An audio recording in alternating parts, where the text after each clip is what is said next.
बिस्मिल्लाहिर्रहमानिर्रहीम। अस्सलाम वालेकुम। आज के लेक्चर में हम एक्सरसाइज नंबर 3.2 का क्वेश्चन नंबर 1 और क्वेश्चन नंबर 2 सॉल्व करेंगे। लेक्चर स्टार्ट करने से पहले मेरे चैनल को लाइक, सब्सक्राइब और शेयर ज़रूर कर दें। इसके अलावा डिस्क्रिप्शन बॉक्स में मैं अपना व्हाट्सएप नंबर शेयर कर रही हूँ। ऑनलाइन ट्यूशन के लिए आप मेरे से उस नंबर पर रब्ता कर सकते हैं।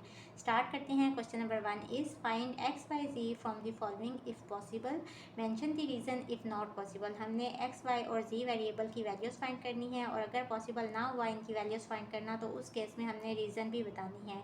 अब यहाँ इसके फर्स्ट पार्ट में देखें, दो मैट्रिसेस गिवन हैं और ये इक्वल हैं। इक्वल मैट्रिसेस होने की क्या डेफिनेशन होती है कि दोनों के ऑर्डर सेम होने चाहिए और करेस्पॉन्डिंग एलिमेंट सेम होने चाहिए। तो सबसे पहले इनके ऑर्डर देख लें कि क्या ये दोनों मैट्रिसेस इक्वल हैं भी या नहीं। तो अगर आप देखें तो दोनों के ऑर्डर क्या हैं, यहाँ एक रो है और दो कॉलम है तो 1/2 इसका ऑर्डर है और यहाँ भी एक रो है, दो कॉलम है तो इसका ऑर्डर भी 1/2 है। तो हम लिखेंगे कि since order of both matrices are same, और इसके बाद करेस्पॉन्डिंग एलिमेंट्स भी देख लेंगे कि क्या वो इक्वल हैं या नहीं। अब देखें यहाँ x है, हमें तो नहीं पता ना कि x की क्या वैल्यू है, वो 2 भी हो सकती है, वो कोई भी हो सकती है वैल्यू। तो इन दोनों को कंपेयर करें तो यहाँ भी हमें नहीं पता कि y की क्या वैल्यू हो सकती है। तो हो सकता है कि x की वैल्यू 2 हो और y की वैल्यू 9 हो। तो हम यहाँ जब भी हमें यहाँ वेरिएबल आ रहे हो ना, इसके सामने वेरिएबल आ रहा हो और इसी तरह इसके सामने भी वेरिएबल आ रहा है, तो उस केस में हम एज्यूम कर लेते हैं कि दोनों जो मैट्रिसेस हैं ये इक्वल हैं। तो यहाँ से हम लिखेंगे कि so both matrices are equal. अगर ये इक्वल हैं तो it means their corresponding elements are equal. और करेस्पॉन्डिंग एलिमेंट्स कौन से हैं, x और 2 है तो यहाँ से मेरे पास आ गया x की वैल्यू 2 और 9 और y है तो यहाँ से मेरे पास आ गया कि y की वैल्यू 9 है। सो ये हमने x और y की वैल्यू फाइंड कर ली। यहाँ भी हम उसी तरह से सबसे पहले देखेंगे कि क्या दोनों मैट्रिसेस का ऑर्डर सेम है या नहीं। तो यहाँ 2 रोज़ हैं, 2 कॉलम्स हैं, यहाँ भी 2 रोज़ हैं और 2 कॉलम्स हैं। तो हम लिखेंगे कि since order of both matrices are same. इसके बाद हम करेस्पॉन्डिंग एलिमेंट्स देख लेंगे कि क्या वो इक्वल हैं या नहीं। क्योंकि यहाँ इक्वालिटी का साइन है ना, तो इसका क्या मतलब है कि ये दोनों मैट्रिक्स इक्वल हैं, तो हमने बाय डेफिनेशन फिर चेक करना है। तो सबसे पहले हमने देखा कि दोनों का ऑर्डर तो सेम है। अब हम चेक करेंगे कि क्या करेस्पॉन्डिंग एलिमेंट सेम है या नहीं। अब देखिए यहाँ x है, इसका करेस्पॉन्डिंग एलिमेंट 0 है, तो यहाँ से तो हम एज्यूम कर लेते हैं कि x 0 के इक्वल है। यहाँ 4 है, यहाँ 4 है, ये तो इक्वल है। 3 है, यहाँ 3 है, ये भी इक्वल है। लेकिन यहाँ 6 है और यहाँ 7 है, तो 6 तो 7 के इक्वल नहीं होता। तो हम लिखेंगे कि but corresponding elements are not equal. इस केस में हम x की वैल्यू फाइंड नहीं कर सकते, तो हम लिखेंगे कि इम्पॉसिबल, कि x की वैल्यू फाइंड करना इम्पॉसिबल है। और रीज़न क्या है कि because both matrices are not equal. Next part को भी उसी तरह से सॉल्व करेंगे। सबसे पहले देखने से ही पता चल रहा है कि दोनों मैट्रिसेस के ऑर्डर सेम नहीं है, तो हम लिखेंगे कि it's impossible to find the value of x and y। यहाँ वेरिएबल्स कौन कौन से हैं, x और y। और रीज़न क्या बताएंगे, बिकॉज दोनों के ऑर्डर सेम नहीं है। Order of both matrices are not equal, so both matrices are not equal। यहाँ देखें कि order of both matrices are not same। Next part में भी हम चेक कर लेते हैं। अब देखने से ही पता चल रहा है कि इनके ऑर्डर इक्वल हैं, तो हम लिखेंगे कि order of both matrices are equal. अब इसके बाद हम करस्पॉन्डिंग एलिमेंट्स भी चेक कर लेंगे कि क्या वो इक्वल हैं या नहीं। अब यहाँ से देखें कि यहाँ 10 है और यहाँ -10 है, बट यहाँ बाहर नेगेटिव साइन है, तो सबसे पहले तो इस नेगेटिव साइन को अंदर मल्टीप्लाई कर दें। तो यहाँ हमारे पास क्या आ जाएगा, ये है -2x 3y 4z और 10, और यहाँ है 8 6 32 और -10। इस नेगेटिव साइन को अंदर मल्टीप्लाई करेंगे तो ये हो जाएगा -2x -3y -4z और -10। अब दोनों को कंपेयर करें, दोनों मैट्रिसेस को। तो यहाँ x है, हमें नहीं पता कि x की क्या वैल्यू होगी, लेकिन इसको हम इसके इक्वल एज्यूम कर लेंगे। इसी तरह यहाँ y है तो इसको भी इसके इक्वल एज्यूम कर लेंगे। यहाँ z है इसलिए इसको भी इसके इक्वल एज्यूम कर लेंगे। क्या चीज़ हमें बताएगी कि ये दोनों मैट्रिसेस इक्वल हैं? ये वाला एलिमेंट देखें, यहाँ -10 है, यहाँ -10 है। तो यहाँ से हम ये तो कह सकते हैं ना, जस्टिफाई कर सकते हैं, क्योंकि x y और z ये वेरिएबल्स हैं, इनकी वैल्यूज़ हमें नहीं पता, तो हम कह सकते हैं कि दोनों मैट्रिसेस इक्वल हैं। corresponding elements are equal as -10 equal है -10 के। तो यहाँ से हमारे पास क्या आ गया कि दोनों मैट्रिसेस इक्वल हैं, बोथ मैट्रिसेस आर इक्वल। अगर इक्वल हैं तो फिर करस्पॉन्डिंग एलिमेंट सारे के सारे इक्वल होने चाहिए। यहाँ से हमारे पास आ गया कि -2x इक्वल है 8 के और -3y इक्वल है 6 के और -4z इक्वल है 32 के। यहाँ लिख लेते हैं। अब यहाँ से हम इजीली x, y और z की वैल्यू फाइंड कर सकते हैं। x इक्वल हो गया 8/-2 विच इज़ इक्वल्स टू -4। यहाँ से हम y की वैल्यू कैलकुलेट कर सकते हैं 6/-3 विच इज़ इक्वल्स टू -2। और यहाँ से z की वैल्यू क्या आ जाएगी 32/-4 which is equals to -8। So ये हमने तीनों वेरिएबल्स की वैल्यू फाइंड कर ली। This is our answer. Next part को भी उसी तरह से सॉल्व करेंगे। यहाँ इक्वलिटी का साइन गिवन है, तो हम सबसे पहले ये चेक करते हैं कि क्या दोनों मैट्रिसेस वाकई ही इक्वल हैं या नहीं। और इक्वलिटी चेक करने के लिए हमने क्या चेक करना होता है, दो चीज़ें होती हैं। एक तो हमने ये चेक करना है कि दोनों मैट्रिसेस के ऑर्डर सेम हो और फिर करस्पॉन्डिंग एलिमेंट सेम हो। तो ऑर्डर तो देखने से ही पता चल रहा है कि यहाँ 2 रोज़ और 2 कॉलम्स हैं, यहाँ भी 2 रोज़ और 2 कॉलम्स हैं, मीन्स के दोनों के ऑर्डर सेम है। अब करस्पॉन्डिंग एलिमेंट्स भी चेक कर लेते हैं। यहाँ x है, यहाँ 3 है, तो यहाँ से तो हमें क्लियर नहीं हो रहा कि करस्पॉन्डिंग एलिमेंट्स इक्वल हैं या नहीं। यहाँ -2y है और यहाँ -6 है, इससे भी हमें नहीं पता चल रहा। यहाँ 6 है, यहाँ भी 6 है, तो यहाँ से हम कह सकते हैं कि करस्पॉन्डिंग एलिमेंट्स इक्वल हैं। और यहाँ x + y है और यहाँ z है, तो यहाँ से भी हमें नहीं पता चल रहा कि करस्पॉन्डिंग एलिमेंट्स इक्वल हैं या नहीं। बट इस चीज़ से हम कह सकते हैं कि करस्पॉन्डिंग एलिमेंट्स जो हैं वो इक्वल हैं। तो हम कहेंगे कि since order and corresponding elements are equal, so both matrices are equal। अगर दोनों मैट्रिसेस इक्वल हैं तो करस्पॉन्डिंग एलिमेंट्स भी इक्वल होंगे। यहाँ से हमारे पास आ गया कि x इक्वल है 3 के, ये तो डायरेक्ट वैल्यू ही आ गई। और -2y इक्वल है -6 के, नेगेटिव साइन कैंसिल हो जाएगा, y equals to 6/2 which is equals to 3, तो y की वैल्यू भी आ गई 3 के। और यहाँ से x + y इक्वल है z के। अगर हम यहाँ x और y दोनों की वैल्यूज़ पुट कर दें तो z की वैल्यू आ जाएगी। x की वैल्यू है 3, y की वैल्यू भी है 3, तो z की वैल्यू हमारे पास यहाँ से आ गई 6। नेक्स्ट पार्ट को भी उसी तरह से सॉल्व करेंगे। सबसे पहले तो देखें, देखने से ही पता चल रहा है कि दोनों मैट्रिसेस का ऑर्डर सेम नहीं है। इसका क्या मतलब हुआ कि ये जो इक्वलिटी का साइन दिया हुआ है ना, ये तो गलत है, क्योंकि दोनों मैट्रिक्स इक्वल हैं ही नहीं। तो हम लिखेंगे कि it is not possible to find the value of x as the order of both matrices are not same, so both matrices are not equal. ये हमने इसकी रीज़न भी बता दी कि क्यों हम x की वैल्यू फाइंड नहीं कर सकते। इस पार्ट में भी हम सबसे पहले चेक कर लेंगे कि क्या दोनों मैट्रिसेस इक्वालिटी के क्राइटेरिया पर पूरे उतरते हैं या नहीं।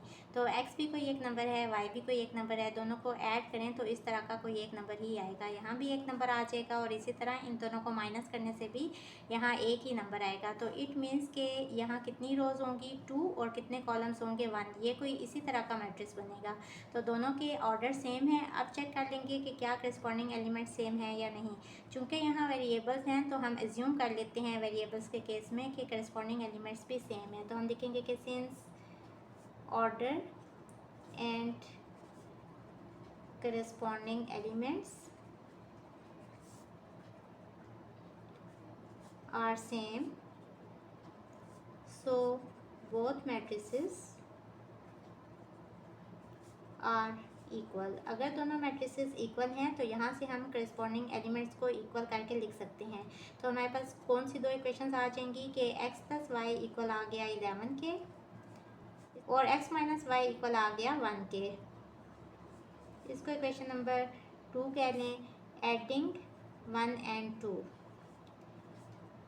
1 एंड 2 को अगर ऐड करें तो x प्लस वाई और x माइनस वाई 11 और 1, ये मैंने दोनों इक्वेशंस लिख ली। ऐड करने से ये दोनों टर्म्स कट रही हैं। यहाँ रह गया 2x और यहाँ 11 प्लस 1 इज़ 12। यहाँ से हमारे पास आ गया x equals to 12/2 which is equals to 6। तो x की वैल्यू आ गई 6। Put x equals to 6 in equation 1। आप इक्वेशन 2 में भी पुट कर सकते हैं। इक्वेशन 1 लिख लें, x plus Y equals to 11। x की जगह पे 6 पुट करेंगे तो 6 प्लस वाई इक्वल्स टू 11। यहाँ से आ गया y equals to 11 minus 6 which is equals to 5। तो y की वैल्यू भी आ गई 5। ये हमने दोनों वेरिएबल्स की वैल्यूज़ फाइंड कर ली। नेक्स्ट पार्ट में यहाँ देखें दोनों मैट्रिसेस ऐड हो रहे हैं और उसका आंसर ये आ रहा है। इट मीन्स को इनको ऐड करने से जो मैट्रिक्स आएगा वो इस मैट्रिक्स के इक्वल है। अब इनको ऐड किस तरह से किया जाता है, अगर दोनों मैट्रिसेस के ऑर्डर सेम हो तो करस्पॉन्डिंग एलिमेंट्स ऐड हो जाते हैं। यानी कि देखें ऑर्डर तो दोनों का सेम है। यहाँ 2 रोज़ हैं 2 कॉलम्स हैं तो 2/2। यहाँ भी इसका ऑर्डर है 2/2।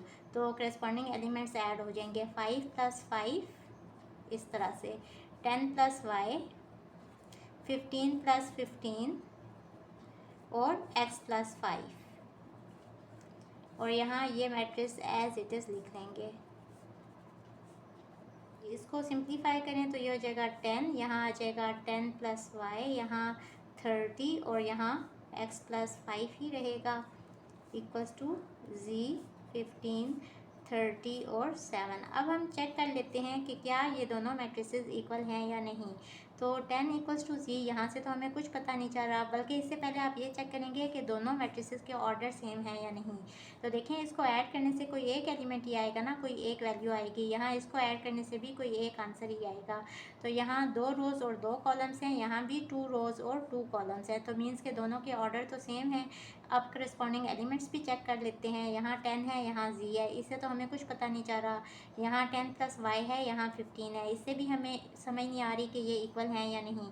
यहाँ 30 है, यहाँ 30 है, तो यहाँ से हम कह सकते हैं कि दोनों मैट्रिसेस इक्वल हैं। और यहाँ x प्लस 5 है और यहाँ 7 है। तो हम लिखेंगे कि since order and corresponding elements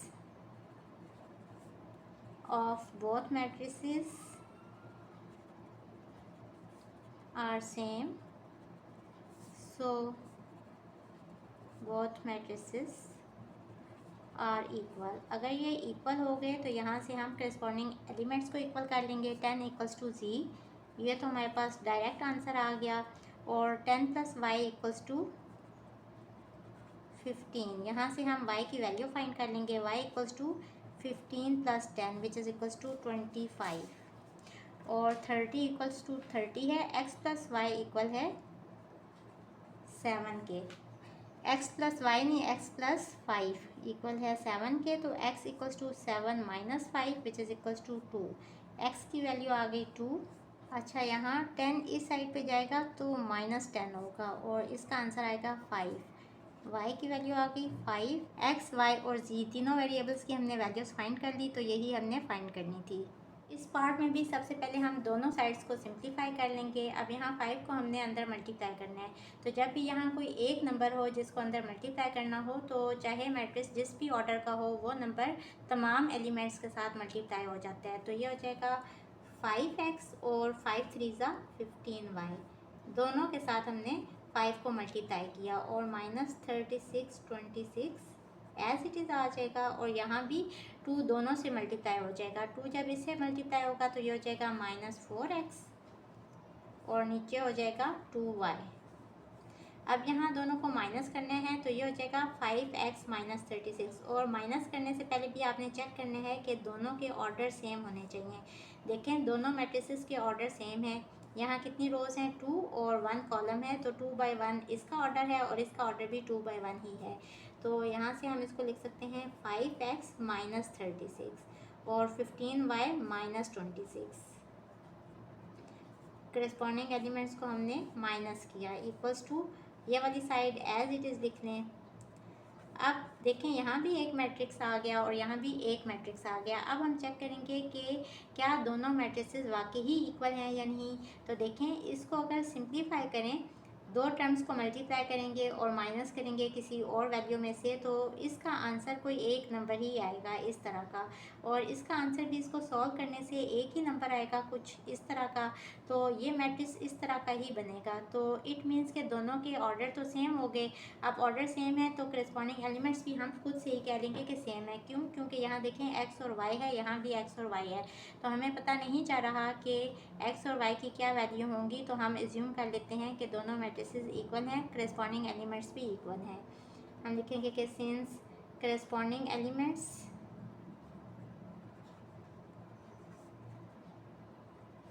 and order are same, so matrices are equal।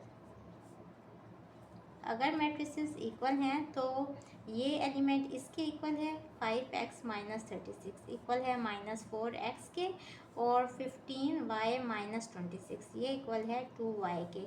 इसको इक्वेशन नंबर 1 कह लें, इसको इक्वेशन नंबर 2 कह लें। अब इक्वेशन नंबर 1 में से देखें, अगर 5x को इस साइड पे ले जाएं तो क्या आ जाएगा हमारे पास, ये इस साइड पे चला जाएगा, यहाँ रह जाएगा -36 और यहाँ -4x। 5x इस साइड पे आएगा तो -5x हो जाएगा। यहाँ से हमारे पास आ गया -36 equals to -9x। Minus minus sign काट के तो x इक्वल्स टू 36/9 और 9 4 सा 36 होते हैं। तो यहाँ से हमारे पास x की वैल्यू आ गई 4। ये हमने x की वैल्यू कैलकुलेट कर ली। और फ्रॉम इक्वेशन 2 15y - 26 इस साइड पे -26 रहने दें, 15y को इस साइड पे ले आएँ तो ये हो जाएगा 2y और -15y। यहाँ से आ जाएगा -26 equals to -13y। Negative signs कट जाएंगे, y equals to 26/13 which is equals to 2। तो हमने x और y की वैल्यूज़ फाइंड कर ली।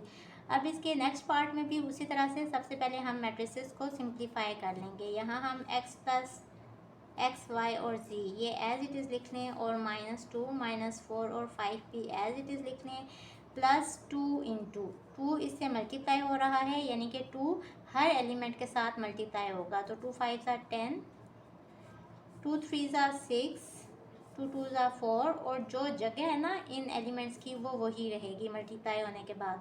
2 1 ज़ा 2, तो यहाँ हम 10 के नीचे लिखेंगे 2, फिर 2 6 ज़ा 12 और 2 3 ज़ा 6 और इक्वल्स टू ये वाला मैट्रिक्स भी एज इट इज़ लिख लेंगे। इसके बाद हमने इन दोनों को ऐड करने हैं। तो ये हो जाएगा यहाँ x + 10, यहाँ y + 6, z + 4। और ये ऐड क्यों हो रहे हैं? क्योंकि दोनों जो मैट्रिसेस हैं इनका ऑर्डर सेम है, तो हम इनको ऐड कर रहे हैं। और ऐड किस तरह से कर रहे हैं कि करस्पॉन्डिंग एलिमेंट्स को हम ऐड करते जा रहे हैं। -2 + 2 आंसर 0 आ गया, -4 + 12 आंसर +8 आ गया, और 5 + 6 आंसर 11 आ गया। अब आप देखें कि दोनों मैट्रिसेस के ऑर्डर सेम है, क्योंकि इसका आंसर भी कोई एक नंबर आएगा, इसका आंसर भी कोई एक नंबर आएगा, इसका आंसर भी कोई एक नंबर आएगा। तो दोनों के ऑर्डर सेम है और करस्पॉन्डिंग एलिमेंट्स भी सेम है, यहाँ से हमें पता चल रहा है। देखें 0 इक्वल है 0 के, 8 इक्वल है 8 के और 11 इक्वल है 11 के। तो हम यहाँ से लिखेंगे कि बोथ मैट्रिसेस आर इक्वल। आप बेशक इससे पहले थोड़ा एक्सप्लेन कर दें कि since the corresponding elements and order of both matrices are equal, so both matrices are equal. यहाँ से हमारे पास क्या आ जाएगा कि x + 10 इक्वल है 0 के, यहाँ से x की वैल्यू आ गई -10, और y + 6 इक्वल है 0 के, यहाँ से y इक्वल आ गया -6 के, और z + 4 भी इक्वल है, इसका करस्पॉन्डिंग एलिमेंट क्या है, ये वाला 0, यहाँ से z की वैल्यू आ गई -4। सो ये हमने वेरिएबल्स की वैल्यूज़ फाइंड कर ली। This is our answer. Question number 2 is find the additive inverse of the following. हमने मैट्रिसेस गिवन है, इनके एडिटिव इनवर्स फाइंड करने हैं। बहुत आसान क्वेश्चन है। सबसे पहले तो आपको पता होना चाहिए कि एडिटिव इनवर्स किस तरह से फाइंड करते हैं। तो सिंपल अगर आप नंबर ले लें तो एडिटिव इनवर्स क्या होते हैं। सपोज एक नंबर है ए, इसमें क्या नंबर ऐड हो कि आंसर आए एडिटिव आइडेंटिटी। एडिटिव आइडेंटिटी क्या होती है, 0, यानी कि ऐसा नंबर जो इस नंबर में ऐड होने से इस नंबर की पहचान ख़त्म नहीं होती। अगर ये है 3, तो 3 में क्या नंबर ऐड होगा कि आंसर 3 ही आ जाए, तो 0 ऐड होगा। इट मीन्स कि 0 जो है ये एडिटिव आइडेंटिटी है। तो ए में क्या चीज़ ऐड होगी कि आंसर एडिटिव आइडेंटिटी यानी कि 0 आ जाए, तो ए में -a ऐड होगा। अगर ए है 3 तो 3 में -3 ऐड होगा कि आंसर आएगा एडिटिव आइडेंटिटी। और मैट्रिसेस में आइडेंटिटी क्या होती है, नल मैट्रिक्स, यानी कि अगर 3/3 का कोई मैट्रिक्स है तो उस केस में एडिटिव आइडेंटिटी ये होगी। तो ये आना चाहिए मैट्रिक्स हमारा आंसर, अगर हम इसके साथ इसके इन्वर्स को ऐड करें तो वहाँ से हम सिंपली क्या करेंगे कि इसके साथ नेगेटिव साइन मल्टीप्लाई कर देंगे। तो यहाँ जब नेगेटिव साइन मल्टीप्लाई होगा तो कैसे होता है, -1 बेसिकली हम सब एलिमेंट के साथ मल्टीप्लाई कर रहे हैं, तो ये हो जाएगा -5 0 -3 -7, और यहाँ आ जाएगा +9, क्योंकि नेगेटिव साइन से मल्टीप्लाई किया ना तो माइनस माइनस प्लस हो गया। इसी तरह ये हो जाएगा +1, यानी कि साइन आप चेंज कर देंगे अंदर, -5 और -6। अब अगर आप इन दोनों को ऐड करें तो 5 - 5 आंसर क्या आएगा, 0, 0 - 0 आंसर 0, 3 + इंटू -3 दोनों को ऐड कर रहे हैं तो आंसर क्या आ जाएगा, 0।